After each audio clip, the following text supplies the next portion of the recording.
Hi, welcome to our Love Your Street webinar. My name's Claire Bankley. I'm the CEO of Shift Youth and Community, and in this webinar we have our panelists who are wonderful human beings who have been reaching out to their neighbours and their community over some time actually now. But we've invited them to come and particularly share about what that has been like, how things have changed for them through the COVID lockdown, and what it means to be continuing to reach out to our neighbours, particularly those who are vulnerable at this time, and how we can all be playing a part in that. Our hope is that as a result of this webinar, you, I, all of us will be inspired, will be encouraged, will be equipped with new ideas and of how to move forward.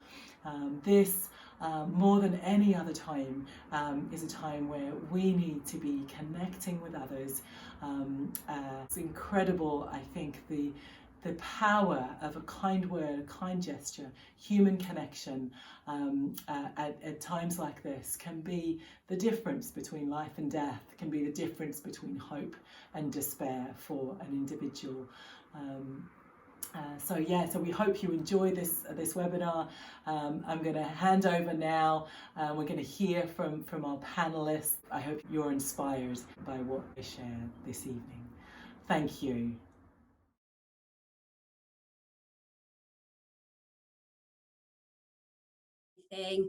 Some of the older folks don't have smartphones, but they've had our numbers, so they had a call last week, or can you go and pick up my medication from the chemist, that kind of thing. We're planning our VE Day front garden party for Friday, really looking forward to that. So it's really built community in our street even more, and loads of shopping, picking up medication, looking after each other's gone on. So it's been fantastic. Yeah, I wouldn't have enjoyed lockdown as much without our road, to be honest. Yeah. Oh, that's brilliant. That's great. Thank you, Sarah. Jo, would you like to tell us a bit about your... Yeah, I think a bit like Sarah. The highlights from the lockdown for me have been building relationships and friendships. My family and I live in Mortimer, which is a village out of Reading. And we've been really endeavouring to get to know our neighbours and our whole village really over the last few years. But just having lockdown has meant that we've been able to step it up a gear because we're all around. And so taking every opportunity to contact people that we already know and bring in people that we don't know. Things like Buy Nothing at Mortimer, if you haven't got a group like that, thoroughly recommend opening one. Mean that we can communicate with the whole village all the time. So we did like a grateful Lent, so lots of gratitude, lots of trying to change the culture of, it's not about moaning, it's not about things being bad all the time, there's lots of good things too. Yes, lots of shopping and prescriptions and phone calls and cards and baking, and I mean, building community is my favourite thing, so boom, it's been good. That's great. Thank you, Jo. Libby, would you like to share a little bit about what's been going on in your street?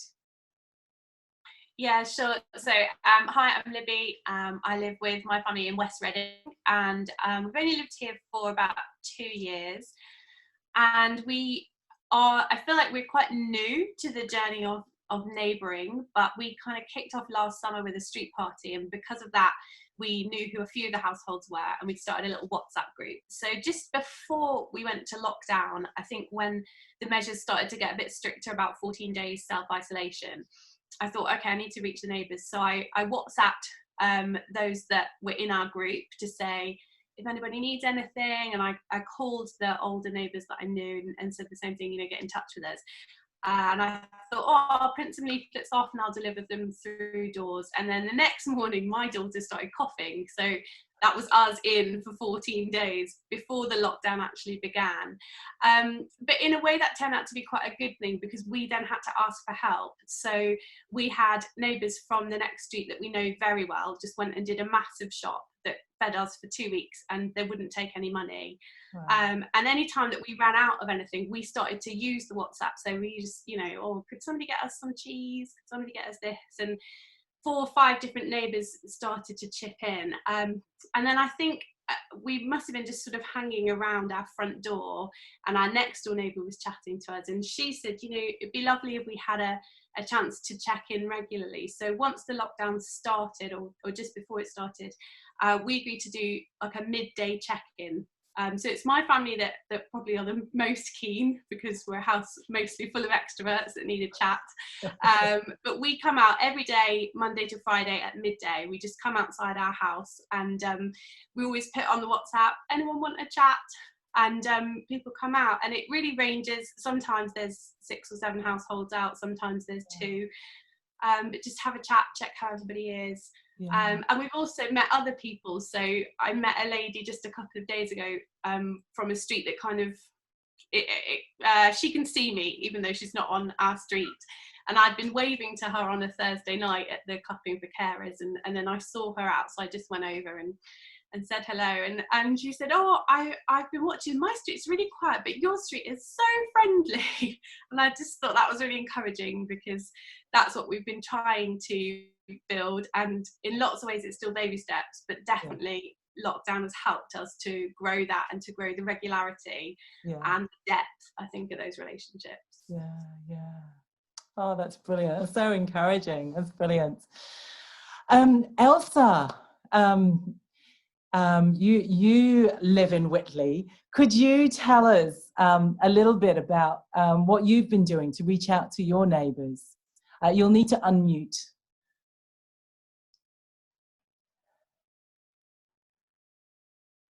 Oh, I'll hang on a minute. Elsa, you're muted. All right. We go. Yeah, it's fine now. I thank God for the time He has given us, actually, to focus in Him. And then I start going out neighborhood, and I start speaking with people beforehand. But as it comes in, I start thinking to give them cards to start with.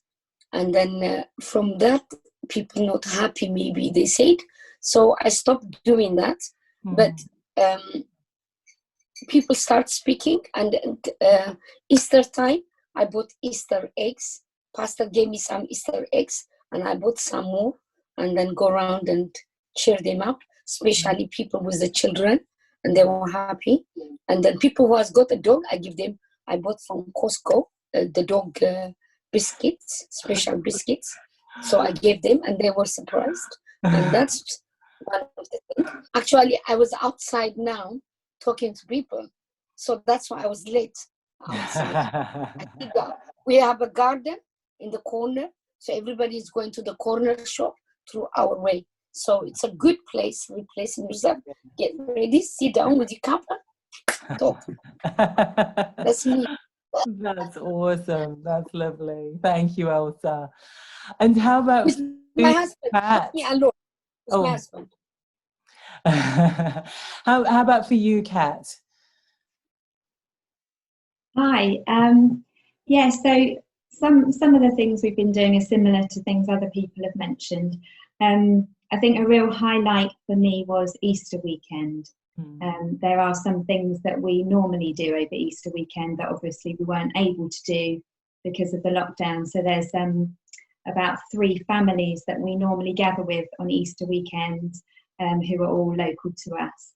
And we normally do host them here in our house. We do biscuit decorating and eat cake and do Easter egg hunting and all of those kind of things. And we weren't able to do that.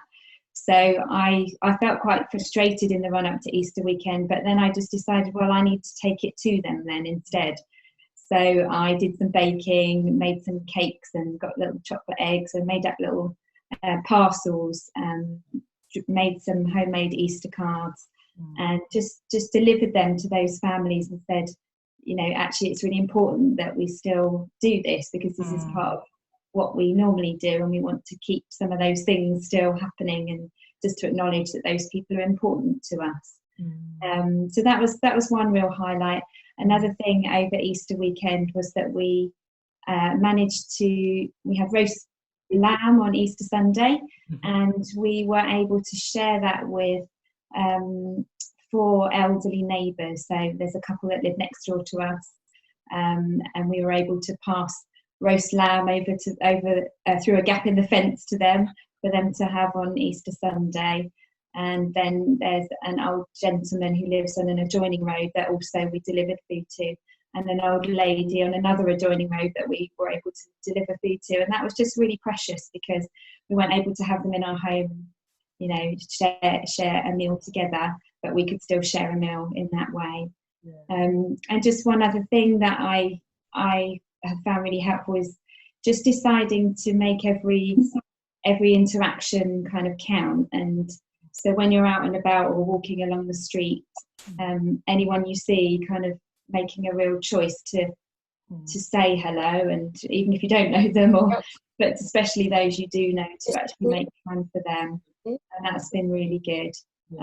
But also we've got 2 people in particular that we are very much in contact with, both elderly, and my husband has been dropping off the paper every day to the elderly lady, and a couple of other essential items because her son lives far away and can only come down at the weekend to help her. So that's one kind of real daily thing that's happening right now. And one of the other people that we gave food to on Easter Sunday, we have done a few things for him, done him a few other meals because he lives alone. And the response has been amazing, actually, from him particularly. He has been so grateful. He made us, out of wood, a beautiful bird table for our garden. And he's delivered rhubarb to us and runner beans and various other things. And it's just been really amazing that actually we were kind of seeking to be a blessing to him, but he's actually been a real blessing to us in return, which wasn't what we were seeking, but it's just been a really lovely thing. And I think that's been a real blessing to the boys, for us to be the recipients of kindness, not just those kind of reaching out. Yeah. Oh, that's brilliant. It's so lovely to hear. Kindness, it's all about kindness, isn't it? And I think in the season that we find ourselves, that is such a powerful thing. Now, I did pick up, so one of you, Elsa, you said that when you had delivered some cards, people had actually reacted negatively, not so much to the cards themselves, but to having something delivered. And so there are some challenges around this whole thing. So love to hear if anybody else has had sort of challenges of there's a lot of fear and things around. So I don't know, has anybody had any of those, any sort of resistance or challenges that they've needed, or even that they've just thought, probably need to do it this way. Obviously there's the distancing, so keeping the 2 meters apart and stuff, there's that obvious thing, but anything else that you guys have come across that has been a bit of a challenge? Yeah, Sarah. For us, we've got a few older people on the street and they don't have smartphones, like I said, and so they're kind of the more vulnerable people, but they're not on the WhatsApp group. So one of the challenges is to remember to actually go and knock on their door physically. And then one of our guys who lives on his own, who's elderly, has really bad hearing. So you go and knock on his door and then he doesn't hear you. And then I feel really guilty because I think I was offering, I'm going to Asda, I was going to say, do you want anything? But I can't get him on the phone and I can't get him physically at his door. So I think that's something for me that I found quite a challenge. So for some of the older people, they're the ones you want to look after the most, maybe, and they're the hardest to get hold of. Yeah. Thank you, Sarah. Yeah. Anybody else had any challenges?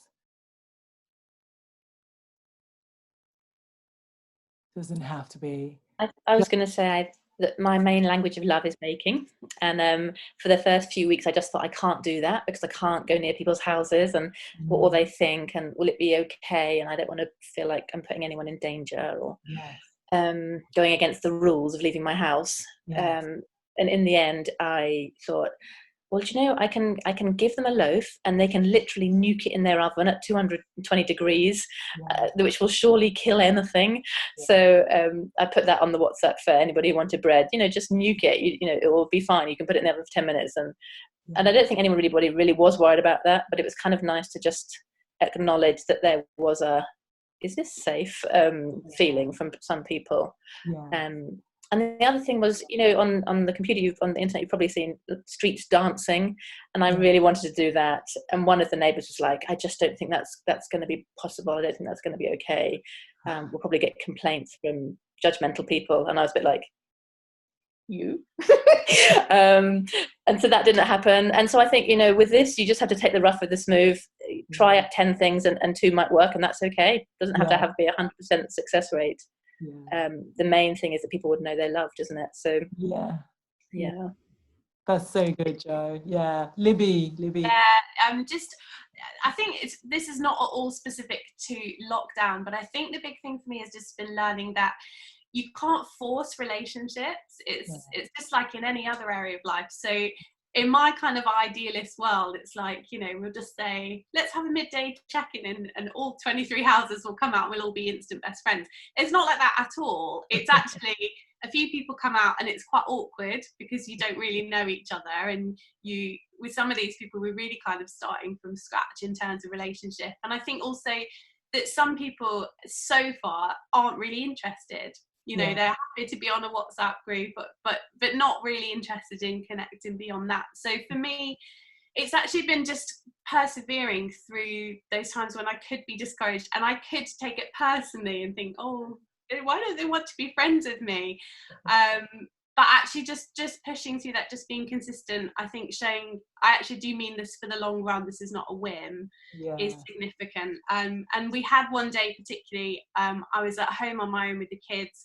We went out to chat, nobody came, and I really was like, oh, kids, should we just go back inside? But they were running around, so we waited about 15 minutes, and then suddenly drab, and then that was one of the busiest days that we had. And it just really made me think, I think when you're starting with this, because I feel we're very much still near the start, you kind of hope it's going to be some big explosion of neighbourliness, and at least our reality is it isn't like that. It's a slow grow, and you've got to be consistent, and you've got to model the fact that you're in this for the long haul. That's been a lesson for us, I think. That's great. Thank you, Libby. Go Kat.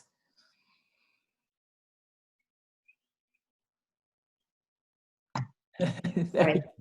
So one of the things that we found quite challenging is the older lady that we've been visiting. So we've been visiting her for well over a year, I think.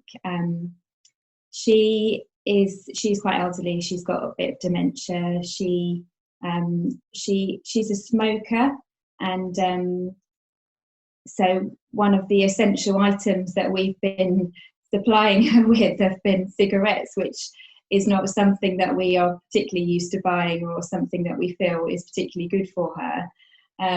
But we know that if we don't help her in that way, then she will go out to the local corner shop and she will put herself in a place of more risk, because she is vulnerable, not just by her age, but because she's had a number of strokes and heart attacks before.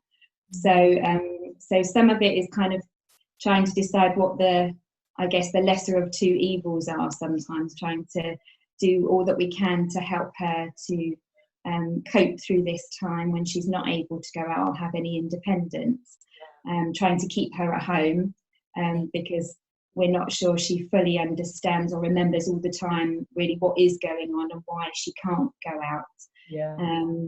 One really great thing has been that we've been able to get to know her son, and so we've had contact with him via text and phone, and he's come and delivered things to us that we can then deliver on a daily basis, so that she doesn't end up with everything all at once.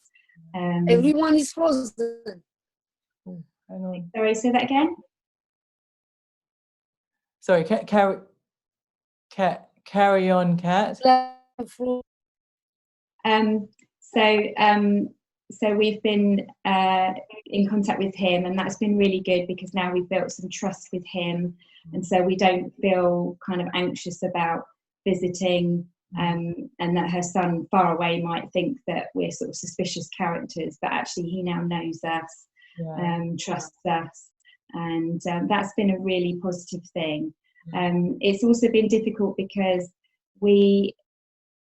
it's quite difficult to really do proper social distancing with her because she doesn't really understand. So I don't think we've entirely been staying the distance away that we should, but we are not in contact with anyone really or going out much at all. So I feel that feels safer to us than for her to feel so lonely at home that she wants to go out and then puts herself in a place where she could be at risk. So it's kind of the balancing act of you're really trying to stick to everything that you should be, but also knowing that actually for someone who's quite elderly, her life doesn't have that much in it that brings her joy, and so she just needs human contact and love, and it's the highlight of her day when we go around and knock. So that's been really precious.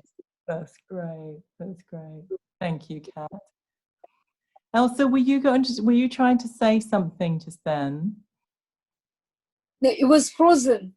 Oh, was it? Camera Okay. was, yes. Okay. No worries.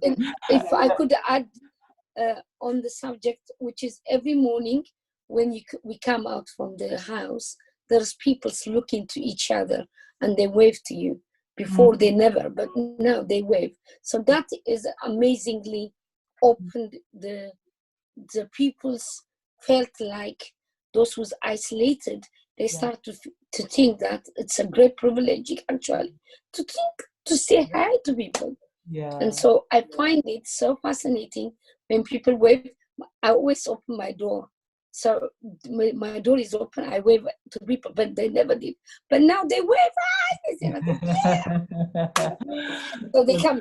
Another thing, we have taken every street to pray for our streets. It is so important for us to be, reaching out to each other in kindness and care at this time. Just really quickly, our time is coming to an end, but Renita, are there any questions at all from our people who are online? Not yet. Not yet. Okay, that's fantastic. That's great. That's probably just as well because we're needing to finish. But so just as we wrap up, and I'll give people a chance to say a final word, final thought, reflection. But just to acknowledge that the whole idea of social distances versus physical distancing, and so it's how can we maintain physical distancing so we can keep everybody safe, but actually it's not about social isolation. It's about how can we connect, because actually it's the social capital that we have that actually enables us to thrive during these times. I love the stories of, for Libby, connecting in and then suddenly being in lockdown and not being able to go out, and having to rely on neighbours to care for us. It's a two-way thing. It's community goes in all directions, and that's the way we're going to get through this and help each other get through this, help our neighbours get through it. So it's just being conscious of those things. It may be for some people, gloves and masks are actually a helpful kind of just reassuring thing. So that might be a way to reassure if you've got a lot of people who are anxious around, and you're wanting to, give things away. Like Joe was saying, let them know, just pop this in the oven, and it'll get rid of stuff. Or I put this together with my gloves on and my mask on. It's not contaminated. Here we go, and having those on as we go and deliver stuff. just little simple things that can help to reassure, so that people can receive. And it's just having a go and finding new ways. And I'm just very conscious as well at the moment that, like I was saying at the start, people are getting tired. Like, we're 6 weeks in, people are getting tired. People may have been coping really well for the first few weeks, but now is the time for, we're probably going to see people not coping so well. And so just that wave that Elsa was talking about, the wave, a friendly wave, a friendly connection, a friendly smile, can actually make all the difference to somebody who is feeling depressed, feeling scared, feeling isolated, and maybe even dealing with, you know, significant mental illnesses, issues at this time. So yeah, so love what's going on, and love the chance to make a difference and to reach out to our neighbours. I'm just going to give the panelists, you guys, just a chance if you have anything that you would like to say, your last little tidbit of encouragement or advice to people who are thinking about, oh gee, wonder how my neighbours are going. How can I find out? What can I do to help? So yeah, so we'll go the same route round. So Sarah, do you want to, if you don't have, that's fine.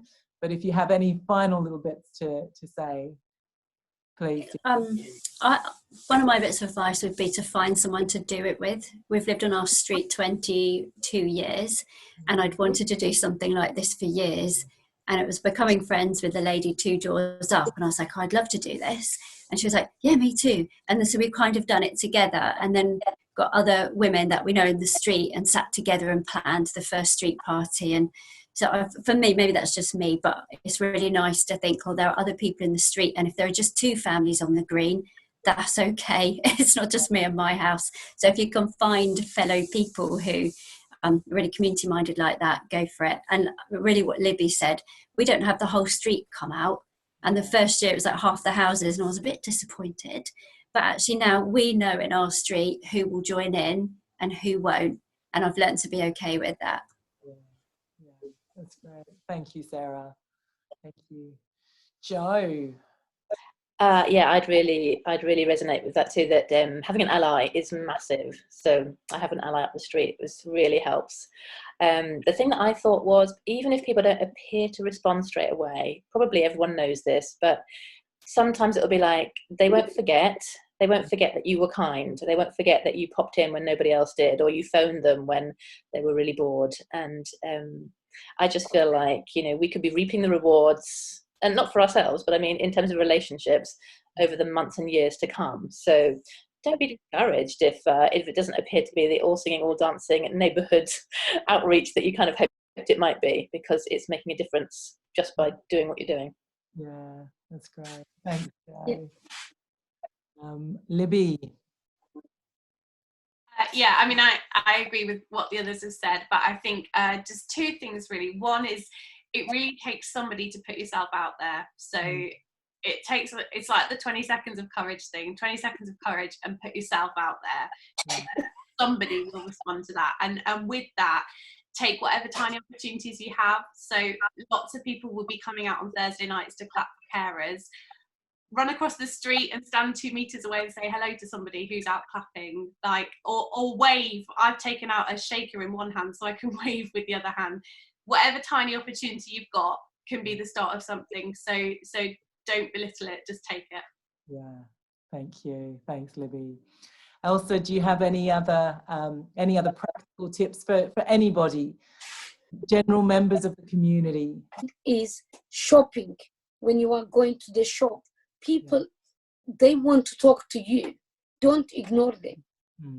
Yeah, thank you. Honestly, don't ignore them. Talk to them. Thank you, Elsa. And you find a very feelings they want to clear it out. Maybe they are living alone. So I stand in the car park talking to a person 20 minutes. I didn't know. He doesn't know me, but he just talked and I listened. Yeah. And Thank you, Elsa. Thank you, Elsa. And last but not least, Kat. So I was just thinking about not being fearful, not allowing fear to kind of rob us of the opportunity, or of seizing the opportunity that's before us. Yeah. And also not kind of despising the small things, or being overwhelmed by the needs you're not able to meet. We live on quite a big street, and we have run street parties the last couple of years involving our street and several adjoining roads, and it's been amazing. We've had up to 200 people come out for a street party, but we can't possibly reach out to all of those people in this season. And I think just some of those really key relationships where we know we're having an impact on those individuals, I think that's really encouraging. And so there's a part of me that thinks, oh, should we do more? Could we do more? And then a part of me thinks that we've just got to balance it and sustain what we're doing, rather than burn ourselves out and then not be any use to those key people that we're serving currently. That's brilliant. That's fantastic.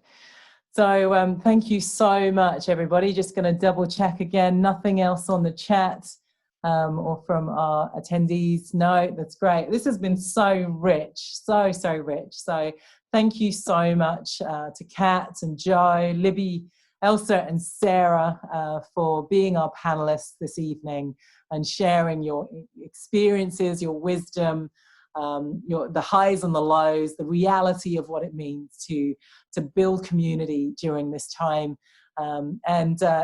Just want to re-emphasize, it is so important for the well-being of our neighbours that we do connect. It doesn't matter who you are, that we do connect. If we're well, that we do connect with people around us during this time. It could be a matter of life and death, and certainly a matter of hope versus not hope. So thanks again. We're going to finish it there, and thanks heaps for joining us, everybody. Thank you for watching this video. Why don't you join us in building a life-giving, hope-filled culture by building each other up, helping each other grow, because quite simply, every single person, without exception, is of infinite value and worth. So don't forget to subscribe and click like on YouTube, to follow us on Facebook, and do leave your comments below as well. We'd love to hear from you. Thanks again for watching. We'll see you around. Bye.